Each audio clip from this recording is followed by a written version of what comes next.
부산의 한 오래된 빌라에서 일어난 가슴 뭉클한 이야기가 화제입니다. 70대 중반의 한 노인과 욕심 많은 아들 부부의 갈등이 극적인 방향으로 전개됐는데요. 밥도 인생도 스스로 차려 먹는다는 인생 철학을 지킨 노인의 단호한 결단과 진정한 이웃의 의미를 되새기게 하는 감동 스토리라고 합니다. 혈연보다 더 따뜻할 수 있는 진짜 관계의 의미는 무엇일까요? 지금부터 여러분께 그 특별한 이야기를 전해드리겠습니다. 여기서 잠깐 더 많은 이야기와 재미있는 콘텐츠를 놓치지 않으시려면 지금 바로 구독과 알림 설정을 해주세요. 여러분의 관심이 저희 채널에게 큰 힘이 됩니다. 아침 6시. 박기영은 오늘도 어김없이 눈을 떴습니다. 70대 중반의 나이가 무색하게 그는 아직도 시계 알람 소리보다 먼저 깨어났죠. 빌라 옥상으로 향하는 계단을 천천히 오르며 그는 무릎 관절이 예전 같지 않음을 느꼈습니다. 하지만 이 아침 루틴은 절대 포기할 수 없었습니다. 옥상에 도착한 그는 깊은 숨을 들이마셨습니다. 아, 오늘도 막네. 하늘은 붉은색과 주황색으로 물들어 있었고 도시의 실루엣은 서서히 그 모습을 드러내고 있었습니다. 아내가 떠난 지 벌써 6년이 지났지만 기영은 여전히 이 순간을 아내와 함께 나누고 싶다는 생각이 들었어요. 그는 아내가 좋아하던 창가 쪽 의자에 앉아 잠시 명상에 잠겼습니다. 당신이 있었으면 좋겠네, 오늘도. 기영은 5층짜리 이 빌라를 아내와 함께 지어 평생을 관리해왔습니다. 지금은 세입자들에게 방을 내주고 얻는 수입으로 편안한 노후를 보내고 있었죠. 특별히 화려하진 않지만 그는 자신의 생활에 만족했습니다. 아침마다 직접 밥을 짓고 반찬을 만들고 빌라를 관리하는 일상이 그를 살아있게 했으니까요. 옥상에서 내려온 기영은 늘 하던 대로 밥솥에 쌀을 씻어 넣고 전기밥솥의 버튼을 눌렀습니다. 냉장고에서 어제 담근 열무김치를 꺼내 그릇에 덜었고 된장찌개를 데우기 시작했습니다. 아내가 없는 지금도 그는 늘 2그릇을 준비했어요. 습관이란 참 무서운 거였습니다. 오늘은 콩나물도 무쳐야겠네. 식탁에 앉아 혼자 먹는 아침이 쓸쓸하기도 했지만 기영은 이 시간을 소중히 여겼습니다. 식사를 마친 후에는 빌라 주변을 한 바퀴 돌며 쓰레기가 있는지 고쳐야 할 곳은 없는지 살폈죠. 세입자들은 그런 그를 동네에 살아있는 전설이라고 불렀습니다. 75의 나이에도 빌라 구석구석을 직접 관리하는 부지런한 집주인이니까요. 오전 시간은 주로 빌라 관리와 장보기로 보냈습니다. 근처 시장에서 신선한 채소와 생선을 사고 가끔 단골 가게에서 막걸리 한 병을 사들고 돌아왔어요. 그는 하루 한 잔의 막걸리가 건강에 좋다고 믿었습니다. 과학적 근거는 없었지만 그의 아버지도 그렇게 믿었고 90까지 건강하게 사셨으니까요. 오후가 되면 기영은 주로 텔레비전을 보거나 라디오를 들었습니다. 가끔 옛 사진첩을 꺼내 추억에 잠기기도 했고요. 그러다 해가 지면 다시 옥상으로 올라가 저녁 노을을 바라보는 것으로 하루를 마무리했습니다. 외로움이 밀려올 때면 그는 아내와 함께했던 시간들을 떠올렸죠. 당신 오늘도 잘 있었소? 나는 그저 그랬소. 오늘도 평소와 같은 하루가 끝나갈 무렵 기영의 휴대폰이 울렸습니다. 발신자는 오랫동안 연락이 뜸했던 아들 박명수였습니다. 명수는 기영의 유일한 자식이었죠. 대기업에 다니며 바쁘다는 핑계로 부모님을 자주 찾아뵙지 않았던 아들이었습니다. 기영은 살짝 떨리는 손으로 전화를 받았습니다. 아버지, 내일 저녁에 지연이랑 같이 찾아뵐게요. 중요한 얘기가 있어서요. 기영은 아들과 며느리가 오랜만에 방문한다는 소식에 설레었습니다. 갑작스러운 방문이었지만 그는 얼른 내일 준비할 음식 목록을 생각하기 시작했습니다. 아들이 좋아하는 갈비찜과 잡채를 해야겠다 싶었죠. 그날 밤 기영은 오랜만에 설레는 마음으로 잠자리에 들었습니다. 내일은 어떤 소식을 들려줄까? 아침부터 기영은 분주했습니다. 시장에 나가 신선한 소갈비를 사고 각종 채소와 과일도 챙겼죠. 아들 내외가 오랜만에 방문한다는 생각에 그의 발걸음은 평소보다 가벼웠어요. 집으로 돌아온 기영은 곧바로 갈비찜 준비에 들어갔습니다. 갈비를 손질하고 양념장을 만들고 냄비에 재료를 넣는 모든 과정이 즐거웠어요. 명수가 어릴 때 갈비찜만 보면 눈이 반짝였지. 추억에 잠긴 기영의 입가에 미소가 번졌습니다. 가끔은 아들이 연락도 뜸하고 찾아오지 않아 서운했지만 오늘만큼은 그런 마음을 접어두었어요. 명수도 자신의 삶이 있고 바쁜 회사 생활 중에 시간을 내기 어려웠을 거라고 스스로를 위로했습니다. 중요한 얘기가 있다고 했는데 무슨 일일까? 혹시 손주 소식이 아닐까 하는 기대감도 들었습니다. 결혼한 지 8년이 지났지만 아직 아이가 없었거든요. 명수 부부가 아이를 가지면 텅 빈 집에 생기가 돌 것 같았습니다. 저녁 6시 초인종이 울렸습니다. 문을 열자 오랜만에 보는 아들 명수와 며느리 지연이 환한 미소를 지으며 서 있었어요. 아버지, 오랜만이에요. 잘 지내셨죠? 명수가 기영을 끌어안았습니다. 며느리 지연은 정성스레 포장된 선물 상자를 내밀었죠. 아버님, 저희가 외국 여행 다녀오면서 사온 홍삼이에요. 꼭 드셔보세요. 기영은 감사하다며 두 사람을 거실로 안내했습니다. 식탁에는 이미 갈비찜과 여러 반찬들이 차려져 있었어요. 명수와 지연은 놀란 표정을 지었습니다. 와, 아버지. 이렇게 많이 준비하셨네요. 저희 때문에 고생하셨겠어요. 기영은 손사래를 치며 웃었습니다. 뭘 이 정도가 어디 고생이야. 어서 앉아서 먹자꾸나. 세 사람은 오랜만에 한 식탁에 둘러앉아 이야기꽃을 피웠습니다. 명수는 회사에서 있었던 일들을, 지연은 최근에 다녀온 해외여행 이야기를 들려주었죠. 기영은 그저 두 사람의 이야기를 들으며 행복해했습니다. 식사가 거의 끝나갈 무렵 명수가 목을 가다듬었어요. 아버지, 사실 오늘 중요한 말씀드릴 게 있어서 왔습니다. 기영은 긴장한 표정으로 고개를 끄덕였습니다. 저희가 지금 살고 있는 아파트가 회사에서 좀 멀어서요. 출퇴근이 너무 힘들어요. 그래서 명수가 말을 이어가기 전에 지연이 부드럽게 끼어들었습니다. 아버님, 저희가 이 빌라 둘째 층에 살면 어떨까 해서요. 지금 비어 있다고 들었는데. 기영은 잠시 놀란 표정을 지었다가 곧 환한 미소를 지었습니다. 그것은 예상치 못한 제안이었지만 가슴이 따뜻해지는 제안이기도 했죠. 정말? 너희가 여기 살고 싶다고? 명수가 고개를 끄덕였습니다. 네, 아버지. 회사에서도 가깝고 무엇보다 아버지 가까이에서 살면서 자주 뵐 수 있잖아요. 기영의 눈시울이 살짝 붉어졌습니다. 아내가 떠난 후 가장 힘들었던 것은 외로움이었어요. 빈집에서 혼자 밥을 먹고 혼자 잠들고 혼자 일어나는 일상이 때로는 너무 고통스러웠습니다. 하지만 아들 부부가 가까이 산다면 그 외로움이 많이 해소될 것 같았어요. 그럼 언제부터 이사할 생각이니? 지연이 살짝 웃으며 대답했습니다. 가능하면 이번 주말부터요. 빨리 아버님 곁에서 지내고 싶어서요. 기영은 감격스러운 마음에 눈물을 참으며 고개를 끄덕였습니다. 이런 제안은 생각지도 못했는데 갑자기 찾아온 행운 같았어요. 외로운 노년의 삶에 새로운 활력이 생길 것 같았습니다. 그래, 좋다. 이번 주말에 이사하렴. 내가 도울 수 있는 건 다 도와줄게. 명수와 지연은 기뻐하며 서로 손을 맞잡았습니다. 그들의 행복한 표정을 보니 기영의 마음도 더욱 가벼워졌어요. 아들 부부와 함께 생활한다는 건 새로운 활력이 될 것 같았습니다. 식사를 마친 후 명수 부부는 둘째 층을 둘러보았습니다. 빈 방이라 먼지가 쌓여 있었지만 크게 수리할 것은 없었습니다. 기영은 자신이 가지고 있던 열쇠를 명수에게 건네며 말했어요. 이제 너희 집이다. 편하게 쓰렴. 그날 밤 기영은 오랜만에 설렘을 안고 잠자리에 들었습니다. 이제 더 이상 외롭지 않을 것 같았어요. 아들과 며느리가 가까이에서 살게 된다는 사실만으로도 그의 마음은 따뜻해졌습니다. 내일부터는 더 행복한 나날이 시작되겠지. 주말이 되자 빌라 앞은 이삿짐 트럭으로 분주해졌습니다. 기영은 아침 일찍부터 일어나 둘째 층을 다시 한번 청소하고 아들 내외를 맞을 준비를 했어요.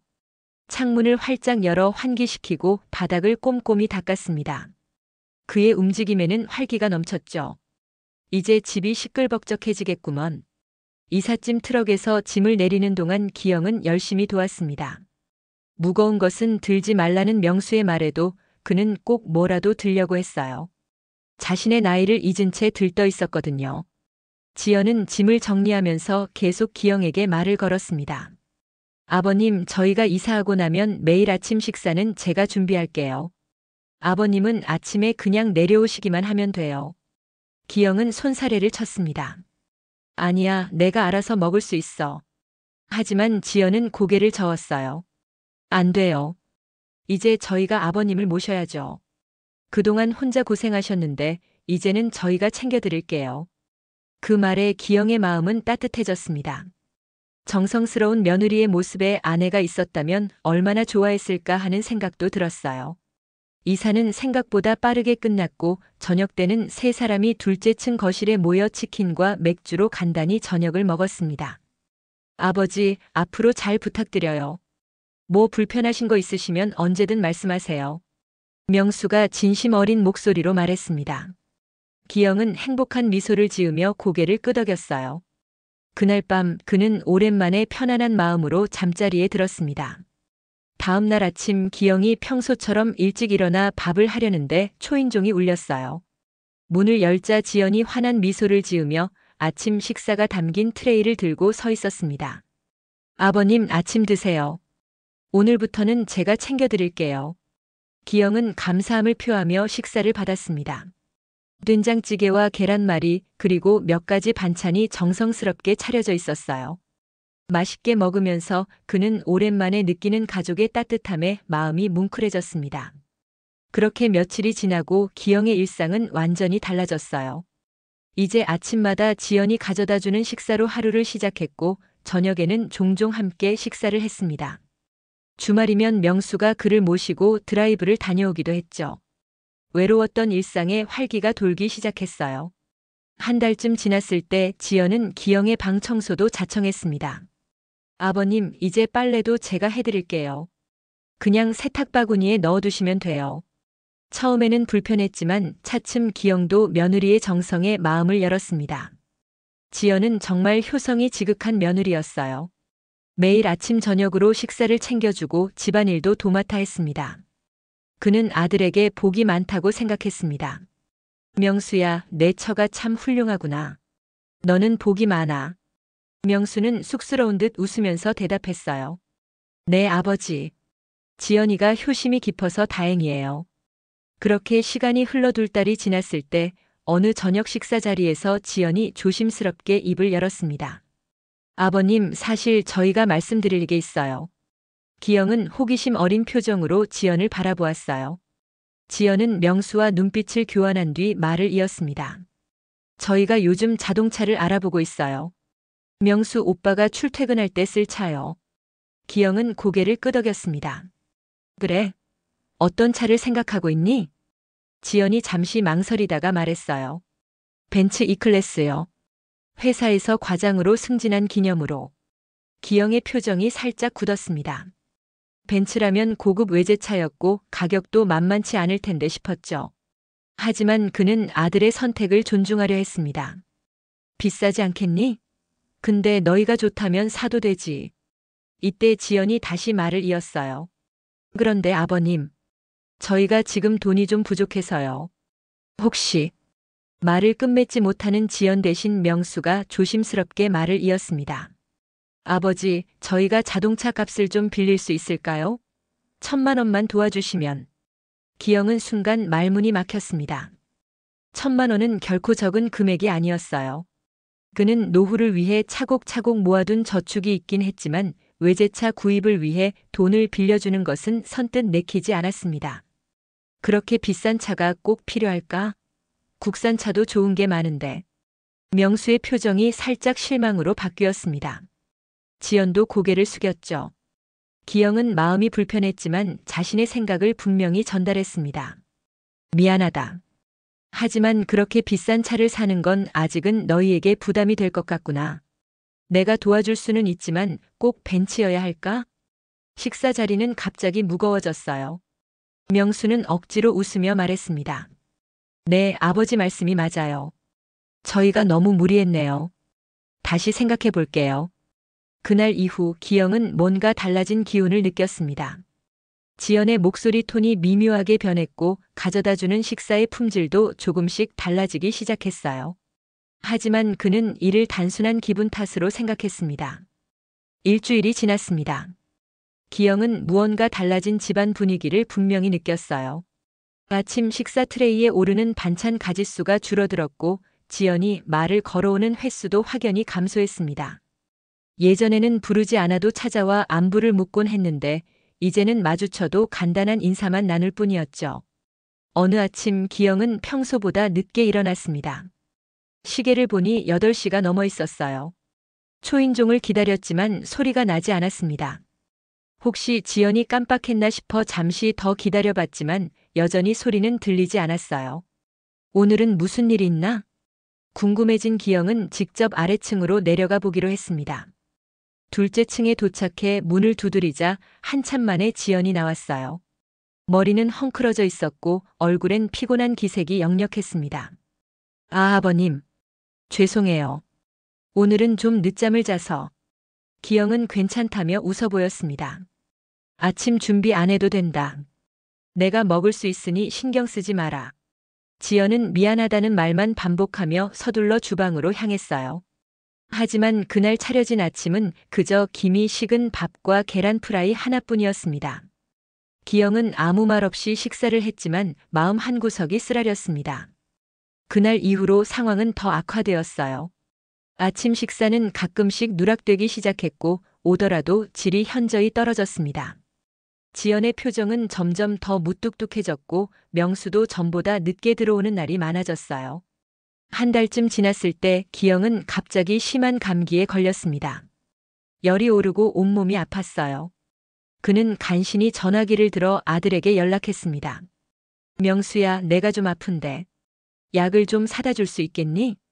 명수의 목소리는 미안함이 가득했습니다. 아버지, 죄송한데 오늘 중요한 회의가 있어서요. 지연이한테 부탁해 볼게요. 전화를 끊고 1시간이 지났지만 아무도 오지 않았어요. 기영은 다시 전화를 걸었습니다. 이번에는 지연이 받았죠. 네, 아버님. 오빠한테 들었어요.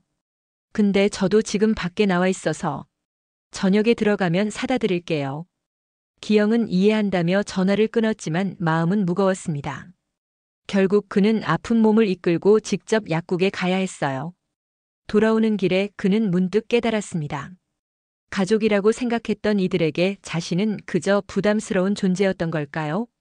며칠 후 기영이 거실에서 텔레비전을 보고 있을 때 아래층에서 큰 소리가 들렸습니다. 명수와 지연이 싸우는 소리였어요.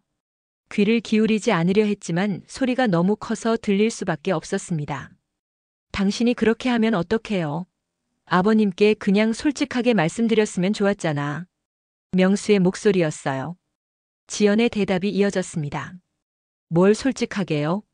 차 살 돈 달라고 했더니 딱 잘라 거절하셨잖아요. 돈 많으시면서. 그래도 그렇지 갑자기 이렇게 태도가 바뀌면 아버지가 얼마나 서운하시겠어요? 오빠야말로.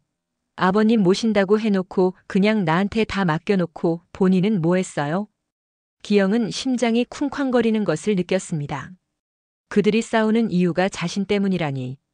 특히 지연의 말에 깊은 상처를 받았어요. 돈 많으시면서라는 말이 계속 귓가에 맴돌았습니다. 그날 이후로 기영은 명수 부부와의 관계에 더욱 거리를 두게 되었어요. 아침 식사는 이제 자신이 직접 챙겼고 아들 내외를 마주치더라도 필요한 대화만 나눴습니다. 그들도 더 이상 적극적으로 다가오지 않았어요. 가끔 명수가 미안한 듯 말을 걸어오기도 했지만 예전과 같은 따뜻함은 느껴지지 않았습니다. 일상은 다시 외로워졌어요. 하지만 이번에는 더 큰 상처를 안고 있는 외로움이었습니다. 혈육이라고 믿었던 사람들에게 느낀 배신감은 생각보다 컸어요. 어느 날 저녁 기영은 옥상에서 별을 보며 생각에 잠겼습니다. 아내가 살아있었다면 이런 상황에서 뭐라고 말했을까요? 그는 문득 아내의 목소리가 들리는 것 같았습니다. 당신 너무 마음 약하게 먹지 마세요. 우리 딱 잘라서 얘기해야 할 때도 있어요. 그 순간 기영은 결심했습니다. 더 이상 이렇게 살 수는 없었어요. 이 상태로는 모두가 불행해질 뿐이었습니다. 그는 내일 아침 명수 부부에게 솔직한 대화를 나누자고 할 생각이었습니다. 다음 날 아침 기영은 일찍 일어나 직접 아침 식사를 준비했습니다. 평소보다 조금 더 정성을 들였어요. 된장찌개에 계란말이, 김치와 몇 가지 나물 반찬까지. 그리고 명수 부부를 초대했습니다. 처음엔 망설이는 듯 했지만 기영의 진지한 표정에 두 사람은 자리에 앉았어요.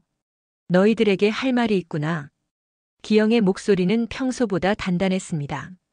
그는 지난 몇 개월간 느낀 점들을 차분히 말했어요. 처음엔 행복했던 마음, 점점 느껴진 거리감, 그리고 최근의 서운함까지. 명수는 고개를 숙인 채 듣고 있었고 지연은 불편한 표정을 감추지 못했습니다. 이대로는 안 되겠다. 서로에게 좋지 않아. 말을 마친 기영은 깊은 숨을 내쉬었어요.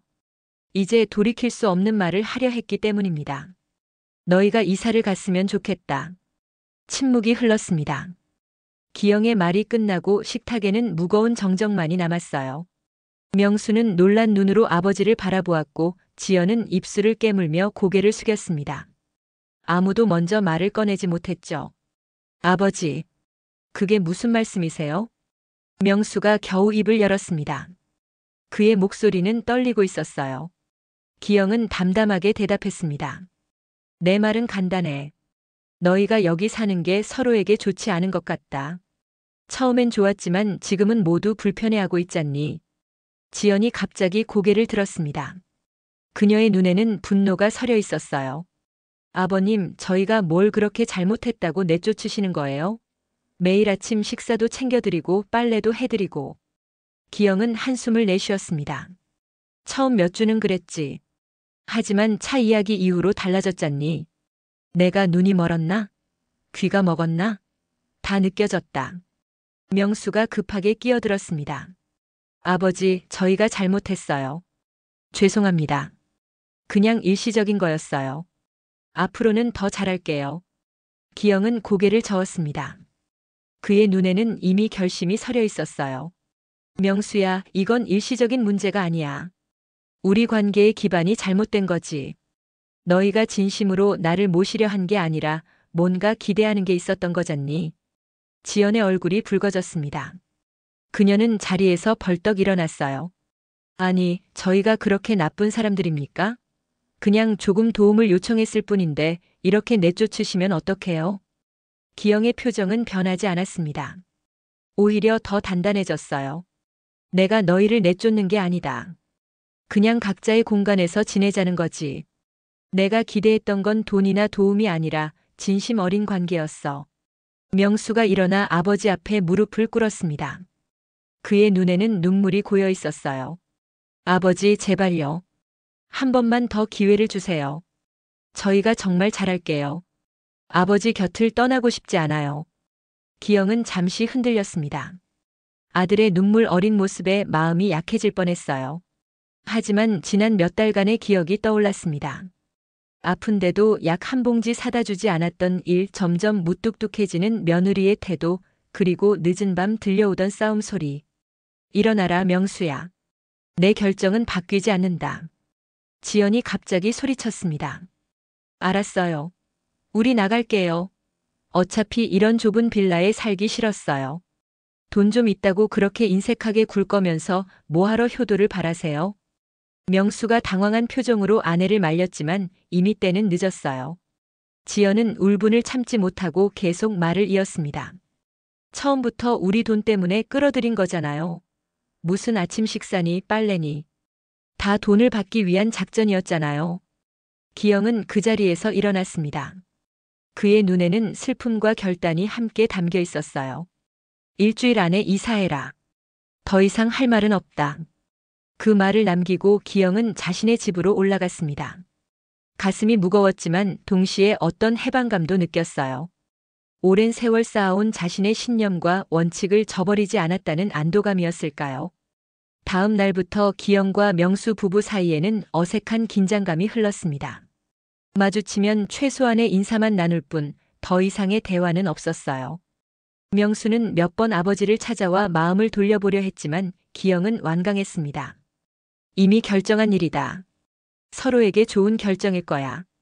그렇게 일주일이 흘렀고 명수 부부는 짐을 싸기 시작했어요. 이사 당일 기영은 일부러 집을 비웠습니다. 아들의 슬픈 얼굴을 보고 싶지 않았어요. 그는 하루 종일 공원에서 시간을 보내다가 저녁 무렵에야 집으로 돌아왔습니다. 빌라는 조용했습니다. 둘째 층은 다시 텅 비어 있었어요. 기영은 무거운 발걸음으로 계단을 올라 자신의 집으로 향했습니다. 문을 열고 들어서자 낯익은 침묵이 그를 맞이했어요. 다시 혼자가 된 것입니다.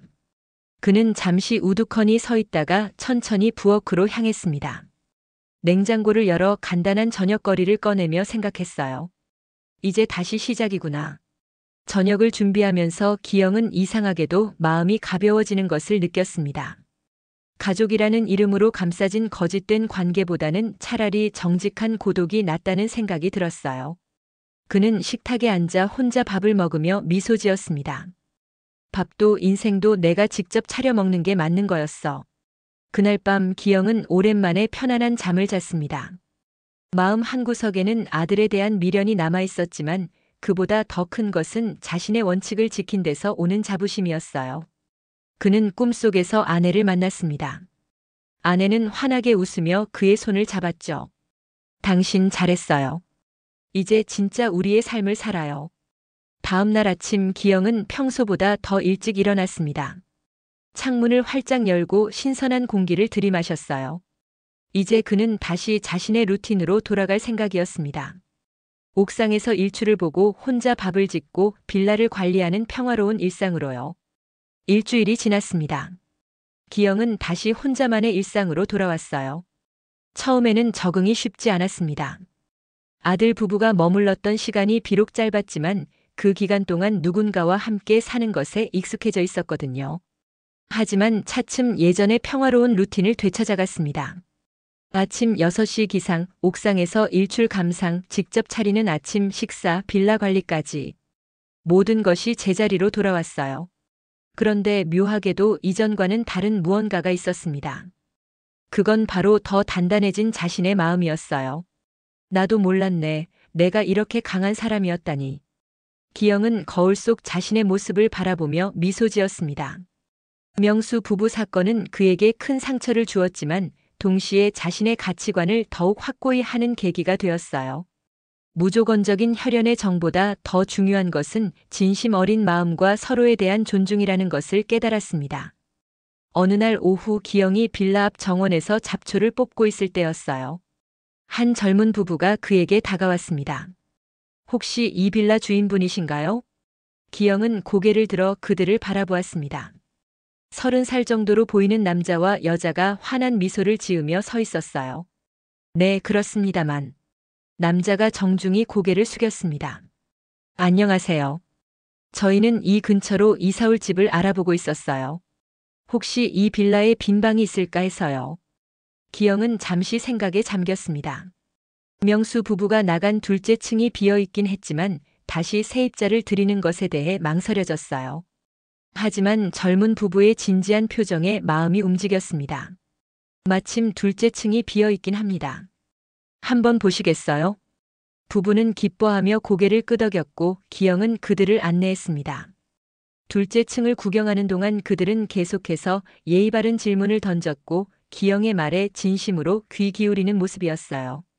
특히 여자가 말했습니다. 이렇게 관리가 잘 되어 있는 빌라는 처음 봤어요. 정말 깨끗하네요. 기영은 그 말에 묘한 자부심을 느꼈습니다. 오랜 세월 정성껏 관리해온 보람이 느껴졌어요. 저희가 여기 살게 된다면 빌라 규칙 같은 건 어떤 게 있나요? 남자의 질문에 기영은 생각을 정리했습니다. 특별한 규칙은 없습니다. 그저 서로 존중하고 예의를 지켜주시면 돼요. 시끄럽게 하지 않고 공용 공간은 깨끗이 사용하고. 부부는 고개를 끄덕이며 진지하게 들었습니다. 구경을 마친 후 그들은 서로 눈빛을 교환했어요. 저희가 여기 살고 싶어요. 계약은 어떻게 하면 될까요? 기영은 그들의 결정에 약간 놀랐지만 기꺼이 계약 방법을 설명해 주었습니다. 그렇게 일주일 후 신혼부부인 김준호와 이미라가 빌라 둘째 층의 새 입주자가 되었어요. 처음에 기영은 그들과 거리를 두려워했습니다. 명수 부부 사건 이후로 사람들에게 마음을 열기가 조심스러웠거든요. 하지만 준호와 미라는 달랐어요. 그들은 매일 아침 기영을 만나면 밝게 인사했고 가끔은 직접 만든 음식을 조금씩 나눠주었습니다. 어르신, 저희가 김치찌개를 너무 많이 끓여서요. 혹시 드실래요?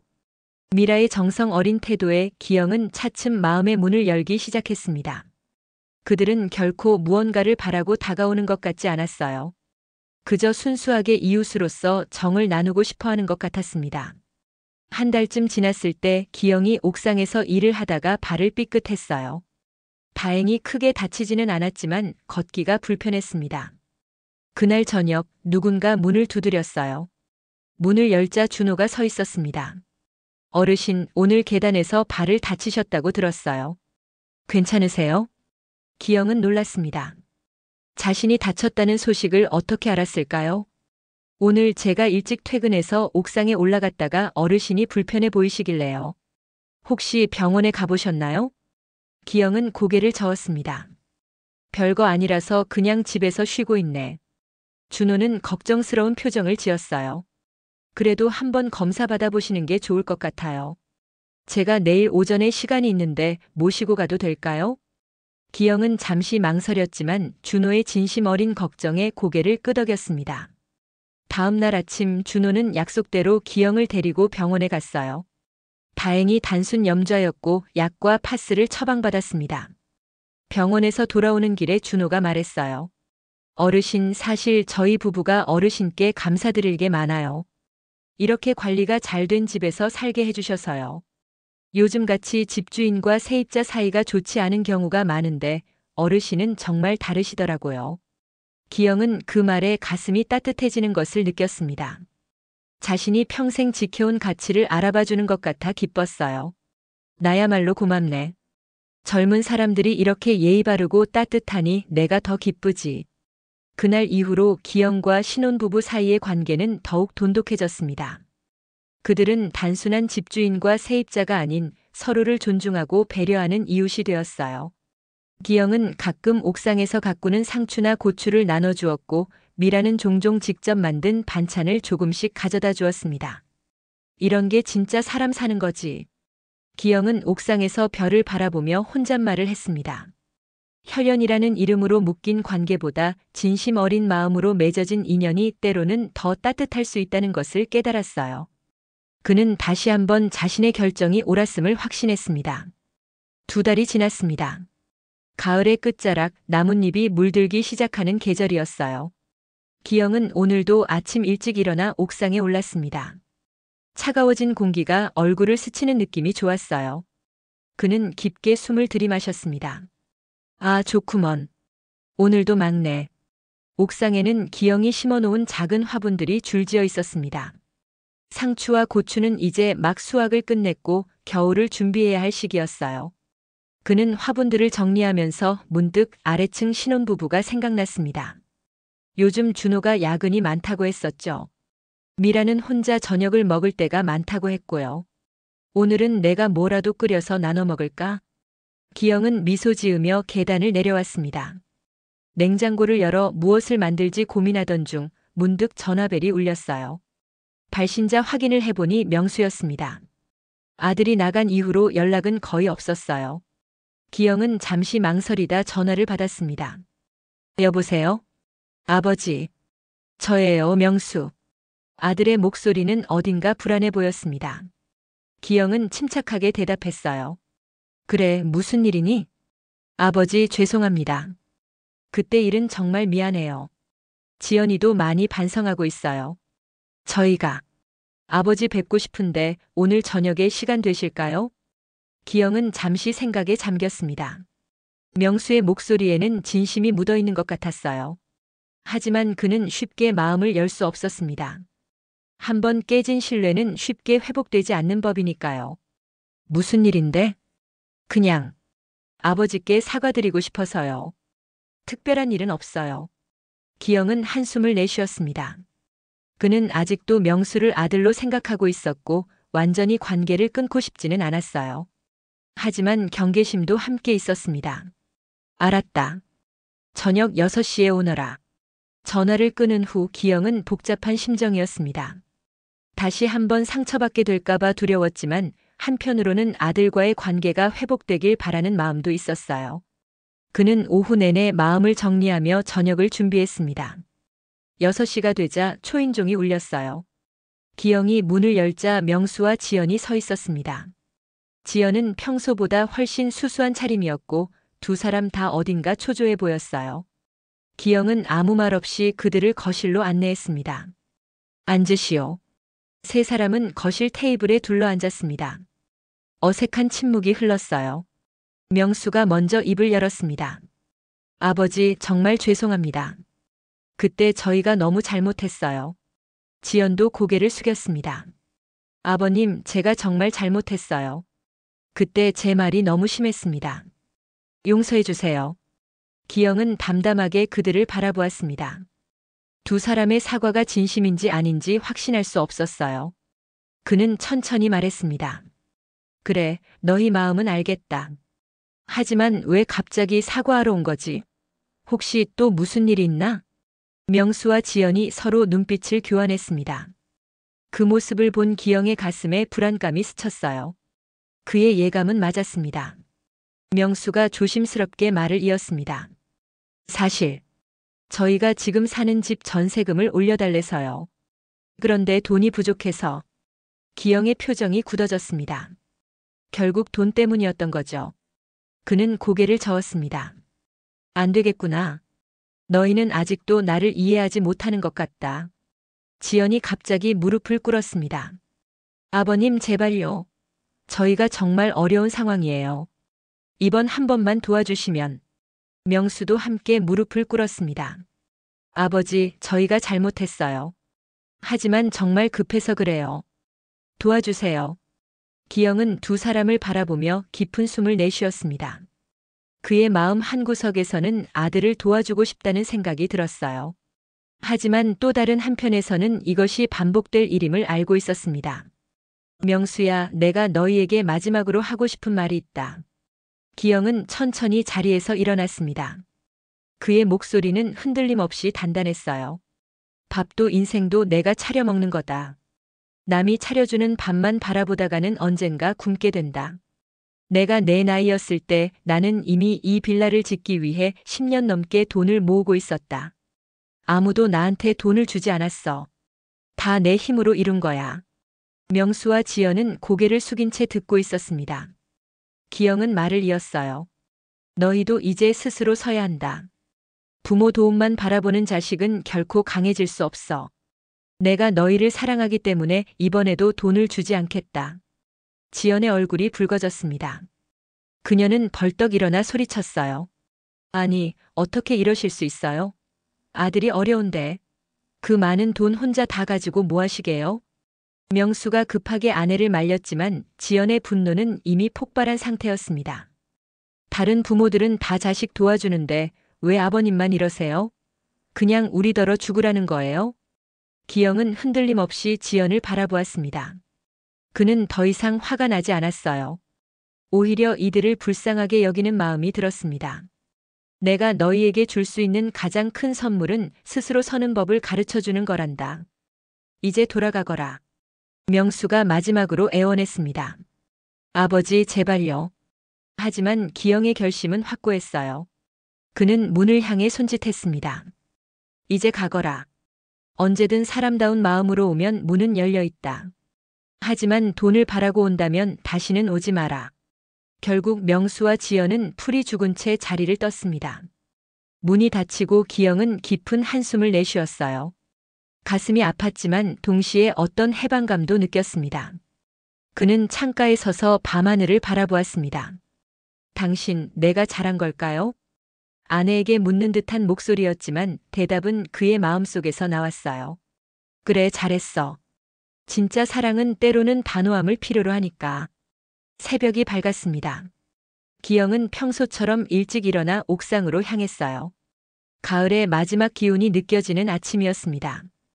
그는 깊게 숨을 들이마시며 하늘을 바라보았어요. 어제의 일이 꿈처럼 느껴졌지만 가슴 한구석의 통증은 그것이 현실이었음을 말해주고 있었습니다. 아들아, 너는 언젠가 이해하게 될 거야. 그는 혼잣말을 했습니다. 아들과의 관계가 이렇게 변할 줄은 몰랐어요. 하지만 그는 후회하지 않았습니다. 자신의 원칙을 지키는 것, 그것이 진정한 사랑이라고 믿었으니까요. 옥상에서 내려온 기영은 평소처럼 아침 식사를 준비했습니다. 밥을 짓고 반찬을 만들면서 그는 문득 이 일상이 얼마나 소중한지 새삼 깨달았어요. 스스로 밥을 차리고 스스로 삶을 꾸려가는 이 독립적인 일상이 그에게는 큰 자부심이었습니다. 아침을 먹고 설거지를 하던 중 초인종이 울렸어요. 문을 열자 둘째 층 세입자 미라가 서 있었습니다. 그녀의 표정이 어딘가 걱정스러워 보였어요. 어르신 혹시 어제 저녁에 무슨 일 있으셨어요? 기영은 놀랐습니다. 어떻게 알았을까요? 아니, 별일 없었는데? 미라가 조심스럽게 말을 이었습니다. 어제 저희 집에 들어오는데 낯선 차가 빌라 앞에 서 있었거든요. 그리고 남자분과 여자분이 크게 다투는 소리가 들려서. 기영은 한숨을 내쉬었습니다. 아마도 명수와 지연이 떠난 후 밖에서 한동안 더 싸웠던 모양이었어요. 아, 그건 우리 아들 내외였어. 미라의 눈이 커졌습니다. 정말요? 죄송해요. 제가 너무 걱정이 돼서. 기영은 따뜻하게 웃어 보였습니다. 괜찮아. 신경 써줘서 고마워. 미라는 잠시 망설이다 말을 이었어요. 저희가 요즘 김치를 담갔는데 혹시 드실래요? 남편이 고향에서 부모님이 보내주신 배추로 담근 거라 정말 맛있어요. 기영은 고마움을 느끼며 고개를 끄덕였습니다. 미라의 따뜻한 마음씨가 그의 아픈 마음을 조금이나마 위로해주는 것 같았어요. 그날 오후 기영은 빌라 주변을 청소하고 있었습니다. 가을바람에 떨어진 낙엽들을 쓸고 있는데 멀리서 익숙한 차가 다가오는 것이 보였어요. 명수의 차였습니다.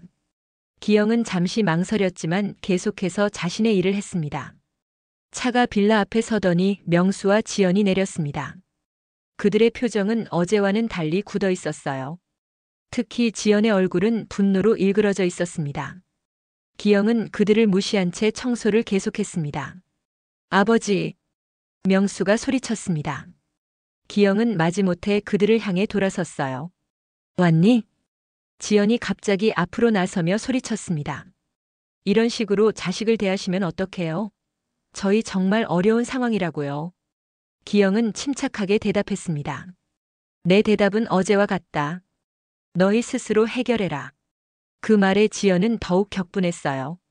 그녀는 갑자기 가방에서 무언가를 꺼내더니 빌라 현관 유리에 던졌습니다. 깨지는 소리와 함께 유리가 산산조각 났어요. 지연아. 명수가 아내를 말렸지만 이미 때는 늦었습니다.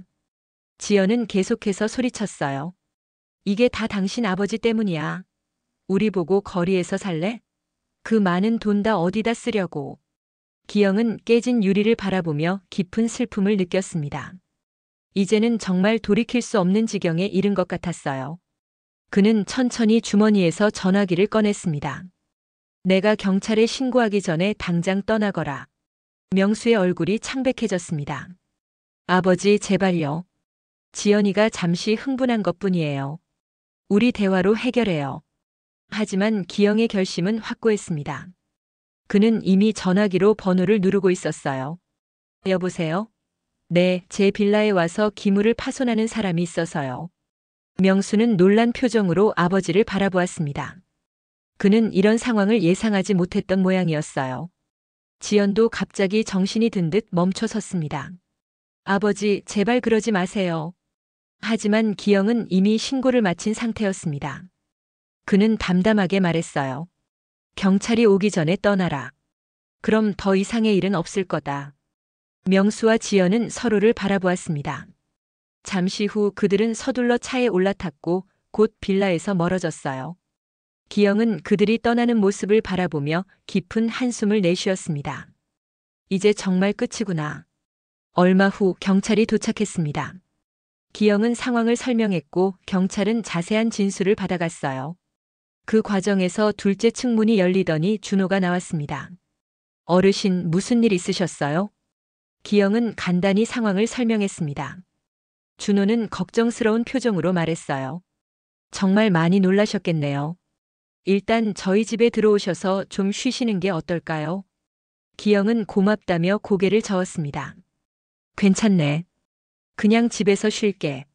경찰이 떠난 후 기영은 깨진 유리를 치우기 시작했습니다. 그때 준호와 미라가 함께 나와 도와주었어요. 그들은 아무 말 없이 기영을 도왔고 그 진심 어린 행동이 기영의 마음을 따뜻하게 했습니다. 저녁이 되자 미라가 식사를 들고 기영의 집을 찾아왔습니다. 어르신, 오늘은 저희와 함께 드세요. 혼자 계시면 더 속상하실 것 같아서요. 기영은 잠시 망설이다 고개를 끄덕였습니다. 그는 준호 부부의 집에서 함께 식사를 했어요. 그들은 기영의 마음을 헤아려 굳이 오늘 일에 대해 묻지 않았고 대신 일상적인 이야기로 분위기를 밝게 유지했습니다. 식사가 끝나고 기영이 자리에서 일어났을 때 준호가 조용히 말했어요. 어르신, 저희는 항상 어르신 편이에요. 필요한 거 있으시면 언제든 말씀해 주세요. 기영은 그 말에 깊은 감동을 느꼈습니다. 혈연이 아닌 사람들에게서 이런 따뜻함을 느낄 수 있다는 것이 그에게는 큰 위로였어요. 고맙다. 너희 같은 이웃이 있어 나는 행복한 사람이야. 집으로 돌아온 기영은 창가에 앉아 밤하늘을 바라보았습니다. 오늘의 일은 분명 가슴 아픈 경험이었지만 동시에 그에게 중요한 깨달음을 주었어요. 진정한 가족이란 단순히 피로 맺어진 관계가 아니라 서로에 대한 존중과 배려로 맺어진 관계임을 알게 되었습니다. 밥도 인생도 내가 직접 차려 먹는다. 그는 다시 한번 자신의 신념을 되새겼습니다. 이제 그는 더 이상 누구의 도움에 의존하지 않고 스스로의 삶을 당당하게 살아갈 것이었어요. 그리고 그 옆에는 진심으로 그를 존중하고 배려하는 이웃들이 함께할 것입니다. 창밖으로 떠오르는 달을 바라보며 기영은 미소 지었습니다.